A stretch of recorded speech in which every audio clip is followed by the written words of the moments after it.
Ernesto Blume, expresidente del Tribunal Constitucional, muchas gracias por participar en esta edición de Al Vuelo. Se ha hablado mucho de judicialización en la política peruana, pero la verdad es que esto ya comienza a parecer ridículo. No sé si piensa lo mismo.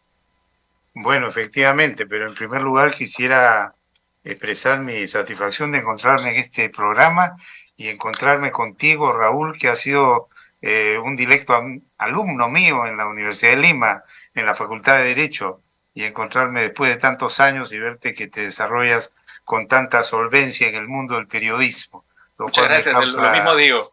una especial satisfacción. Bien, bueno, estamos viviendo pues una situación muy peculiar en la cual lamentablemente existe una suerte de judicialización de la política y politización de la justicia, Sí. en donde, como si fueran mundos paralelos, a la par del desarrollo de los procesos judiciales, a nivel de la opinión pública y de los medios se desarrolla otro juicio, una suerte de juicio popular, y lamentablemente las autoridades encargadas de administrar la justicia por un lado y la persecución del delito por el otro, me refiero al Poder Judicial y al Ministerio Público, muchas veces caen en este juego, perdiendo, digamos, la ubicación correspondiente. Yo creo que hay que actuar en el marco del ejercicio de las competencias constitucionales, hay que actuar con mucha prudencia y con mucha serenidad, utilizar los mecanismos legales que brinda la legislación en cada caso y evitar que esto se convierta en una cuestión de escándalo político. Yo creo que, por ejemplo, el Ministerio Público está en su derecho de hacer un cuestionamiento a un miembro de un colegiado. Eso nadie lo puede discutir. Ahora, que ese cuestionamiento se convierta en un escándalo público es otro tema. Y que los funcionarios den pie a que esto crezca y utilicen ese escándalo como un mecanismo para presionar, eso sí me parece mal. Y de otro lado, que la Junta Nacional de Justicia coincidentemente empiece a hacer investigaciones que calzan con esta situación de cuestionamiento, me parece una extraña coincidencia. Creo que hay que hacer un llamado a la ponderación, a la serenidad, a la toma de conciencia del rol que cada quien tiene en el Estado constitucional y que las autoridades respectivas no caigan en el juego de la política y se constriñan rigurosamente al ejercicio de sus competencias. Hay que volver digamos, a una conciencia constitucional e institucionalizar el ejercicio de nuestras competencias en el marco estricto de la ley. A mí me parece, por ejemplo, cuestionable que en pleno proceso estén los actores del proceso, es decir, miembros del Ministerio Público, las partes, los jueces, todo el mundo opina y todo el mundo emite opiniones en uno y otro sentido, y esto pues politiza lamentablemente la justicia. Creo que hay que volver las cosas a su nivel y tratar de serenarnos para evitar este tipo de enfrentamientos que en el fondo debilitan el sistema. Ahora, estando de acuerdo con usted, la sensación que me da la actualidad de nuestro país es que estamos enfrentando una crisis tan grave, tan profunda, tan intensa, que nuestro sistema constitucional y nuestro sistema institucional en general está siendo puesto a prueba por lo que venimos viviendo, por lo que viene sucediendo. Sí, efectivamente, y esta crisis además se agudiza por la actitud, yo diría, irresponsable del propio presidente de la República, del presidente del Consejo de Ministros y en general del Ejecutivo. Porque, ¿qué cosa dice la lógica más elemental? Si, por ejemplo, refiriéndonos al caso de la denuncia constitucional, si la fiscal de la Nación, que es titular de la acción penal pública, a nombre de la Fiscalía y de la sociedad peruana, formula una denuncia ante el Congreso de la República contra el primer mandatario, ¿qué debe hacer el primer mandatario? Por un criterio lógico elemental. Quien no la debe, no la teme. Allanarse y defenderse, dice usted. Si el señor dice, yo soy inocente, pues tiene que someterse a una investigación.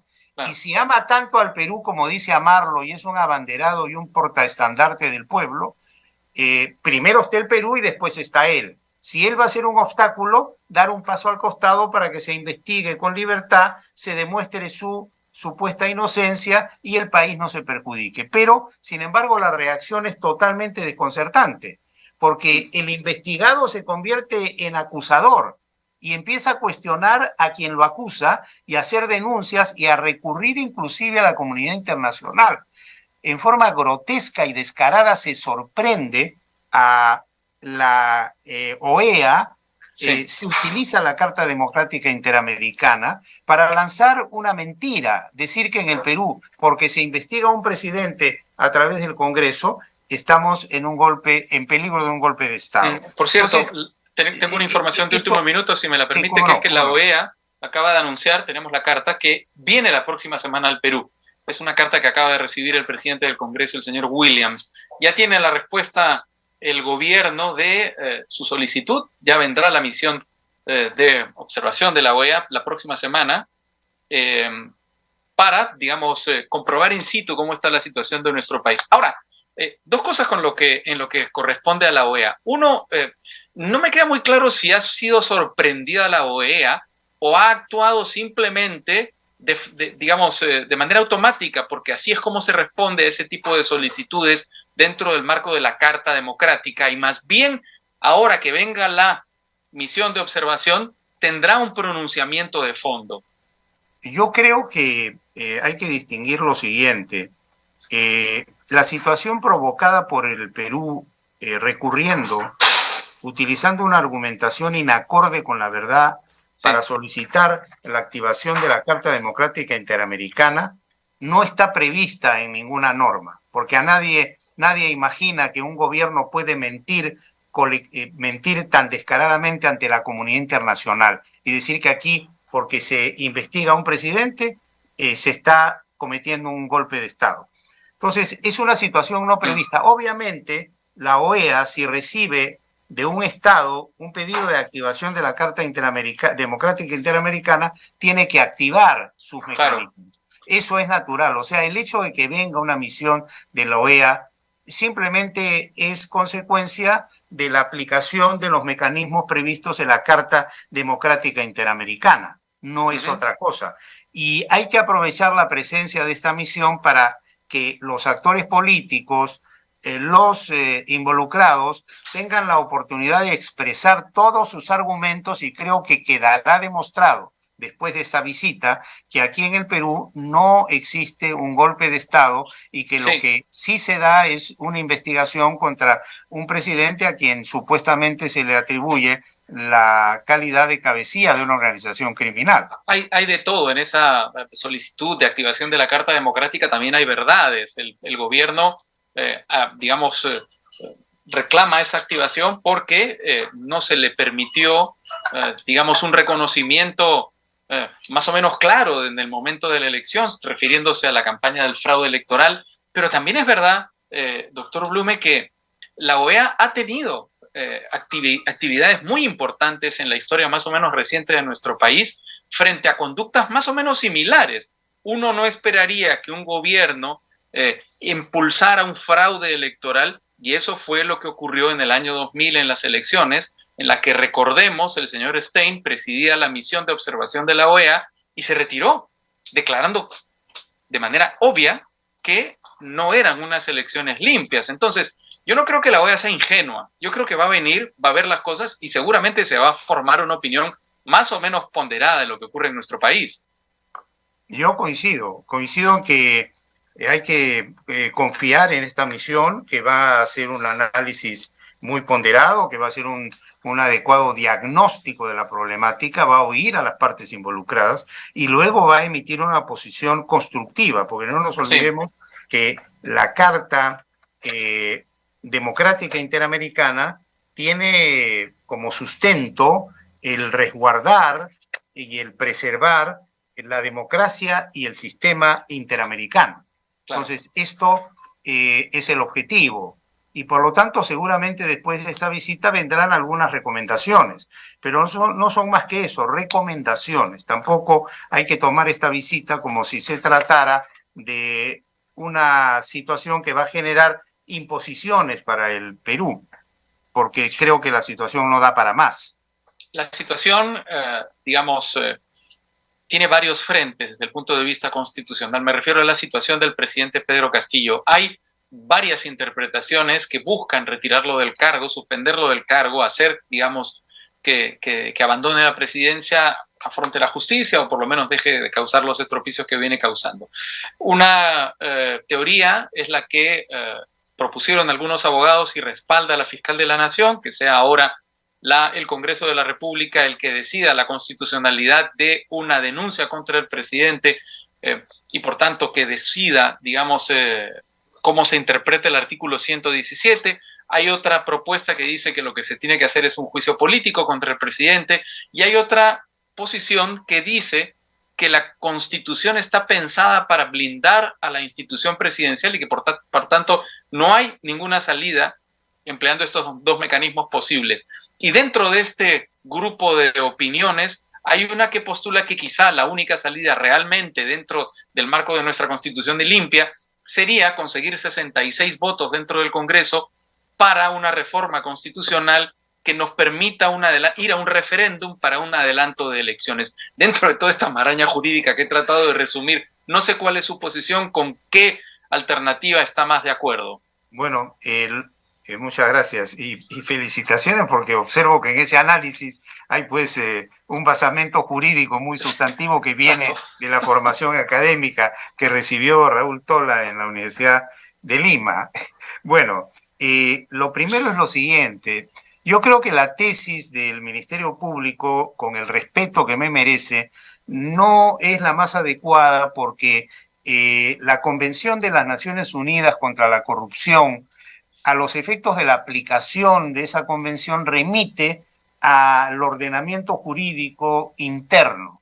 Y el ordenamiento jurídico interno peruano, que empieza con la Constitución, sí, que encabeza la Constitución, en el artículo 117, dice: el presidente de la República durante su mandato solo puede ser acusado por estas cuatro figuras que ya conocemos, ¿no es cierto?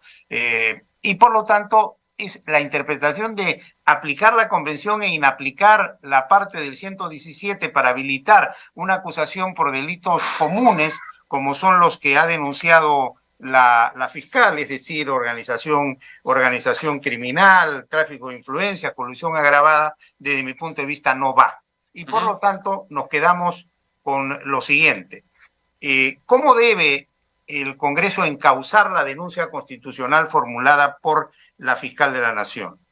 Para mí tiene por un lado la alternativa de, a través de la Subcomisión de Acusaciones Constitucionales, promover una investigación que concluya en la eventual determinación de responsabilidades y que esto se paralice hasta que termine su mandato porque no puede ser acusado.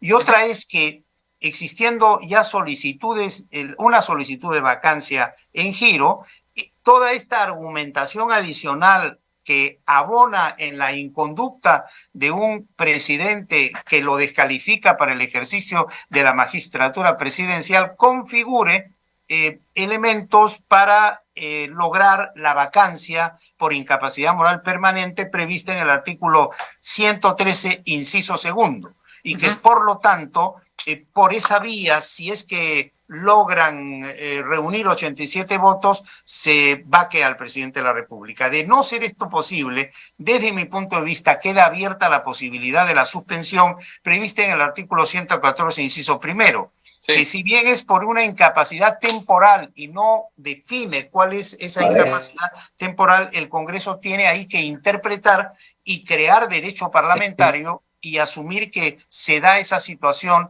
aunque para muchos es un poco complicado entender que haya una incapacidad moral temporal. Pero podríamos asumir esa tesis sosteniendo de que está incapacitado moralmente, temporalmente, en tanto está investigado y denunciado por este conjunto de hechos delictuosos. Entonces, sí, por ahí podría haber también una salida, en cuyo caso se necesitarían 66 votos. O sea, en resumen, a los efectos concretos de liberarnos del presidente y dejarlo de lado para que el país pueda salir de este entrampamiento, hay dos caminos: o vacancia por incapacidad moral permanente o suspensión por incapacidad temporal. Ahora, nuevamente, y este era el otro camino, que no lo llegué a mencionar, es el de la vacancia que usted ha traído a colación. Hay una gran polémica sobre el contenido de la institución jurídica de vacancia en nuestro país por incapacidad moral, porque hay quienes dicen, remitiéndose a sus orígenes, que la moral a la que se refiere no es la ética, digamos, no es la incapacidad de distinguir entre el bien y el mal, sino que es una institución con componentes físicos, es decir, por ejemplo, perder las facultades mentales, intelectuales. Y ahí, por cierto, digamos, el Tribunal Constitucional tuvo la posibilidad de definir el contenido de la institución y no se llegó a hacer. Pero ¿a usted le parece que cuando se habla de incapacidad moral se está hablando entonces de la capacidad de distinguir entre el bien y el mal, simplemente? Mire, el concepto de incapacidad moral es un concepto indeterminado. Y si uno hace un análisis histórico del desarrollo de la incapacidad moral en nuestro país, descubre que es eso, es una situación en que por sus conductas, por sus actitudes, el presidente de la República queda descalificado para el ejercicio de la magistratura presidencial. Sí. Esa idea que surgió de tipificar las causales de incapacidad moral, para mí es un error grueso. En los países, en otros países, mejor dicho, y en la historia constitucional del Perú, nunca ha habido esta idea de tipificar. Además, ¿cómo tipifica usted la incapacidad moral permanente para cubrir todos los casos? Porque puede ser que usted, en el supuesto que tipifique pues 12 causales, y resulta que el presidente es descubierto, por ejemplo, en un acto de pedofilia infraganti. Sí. Con un menor de edad, y eso no está previsto en las 12 causales. ¿Qué hace usted? ¿Mantiene ese pedófilo en la presidencia de la República? O sea, es absurdo. Hay conceptos indeterminados, como por ejemplo el concepto de buena fe, el concepto de buenas costumbres. Sí. El concepto de incapacidad moral es un concepto indeterminado que se va a precisar de acuerdo a las situaciones fácticas que se den, pero que se traducen en inconductas que descalifican al primer mandatario para el ejercicio de la magistratura presidencial, dado su nivel de ser el representante del Perú y el máximo representante que personifica a la nación. Entonces usted necesita ahí una persona prístina, transparente. Si esa persona no reúne esas condiciones, pues hay que vacarlo mediante una decisión política, no un juicio político, que analicen esas situaciones y a nombre del pueblo, 2/3 de los congresistas, es decir, 2/3 del pueblo representado, lo vacan. Esa campaña que se armó por tipificar y detallar, para mí fue una campaña absurda, y cuando yo fui magistrado y resolví por la improcedencia, negándome a la tesis de la doctora Ledesma, creo que hice un acto patriótico, porque gracias a esa decisión de Ernesto Blume, el doctor Manuel Miranda, el doctor Augusto Ferrero y el doctor Sardón, Vizcarra no regresó a la presidencia, porque lo que se quería era que se admitiera esa posibilidad para impedir la vacancia de Vizcarra, que no estaba en ese proceso, sino en una segunda vacancia, y lograr que volviera a la presidencia de la República. Es decir, hay que ser claro que Vizcarra, que después fue vacado por 105 votos, no regresó porque hubo 4 peruanos que nos pusimos fuertes a pesar de la enorme campaña que se armó contra nosotros. Pero la historia nos juzgará. Ahora, efectivamente. Ahora, dos, digamos, reflexiones que me producen sus afirmaciones. Efectivamente, si se tipifica la vacancia por incapacidad moral, se corre el riesgo de que no todos los tipos incluyan las conductas censurables en las que puede incurrir un presidente de la República. Exacto. Pero lo contrario también puede ocurrir. Es decir, que tengamos una institución vacía de contenido. Y un presidente puede ser vacado por el simple hecho de contar con el número necesario de votos y con una causal tan absolutamente absurda como, por ejemplo, aparecer borracho en público. Bueno, pero es que vayamos a la historia constitucional del Perú. Esta figura existe desde siempre, diría yo, y no ha sido objeto de abusos ni de posiciones extremas. ¿Por qué vamos a descalificar una institución que históricamente solamente en términos efectivos ha servido para vacar al señor Fujimori y para vacar al señor Vizcarra en 200 años de vida republicana, y con ese argumento decir que hay un riesgo? Pues la democracia funciona así. Es una democracia representativa, el número de votos manda, y hay esa posibilidad, pero es muy remota. Es muy remota que se cometan atropellos por 2/3 del número legal de miembros del Congreso. Yo creo que la lógica...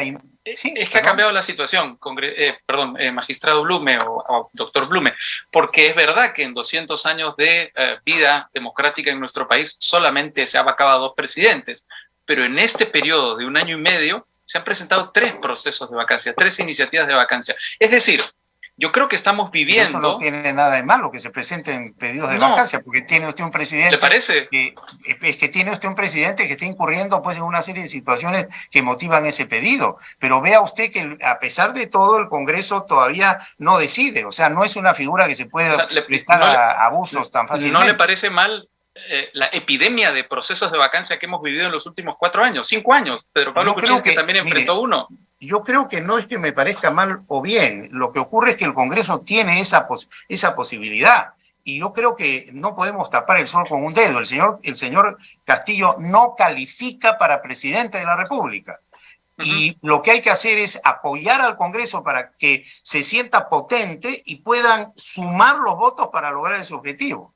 Ahora, si se ha votado y no se logró en una primera solicitud de vacancia, eso no significa que haya abuso ni que la figura no funcione. Simplemente no se reunieron los votos. Espero que en esta tercera oportunidad se reúnan los votos. No se olvide que en el caso de Vizcarra, en la primera vacancia tampoco se reunieron los votos y después fue vacado por 105 votos. Pero tampoco me olvido que desde el 2016 ningún presidente constitucional ha terminado su mandato en nuestro país.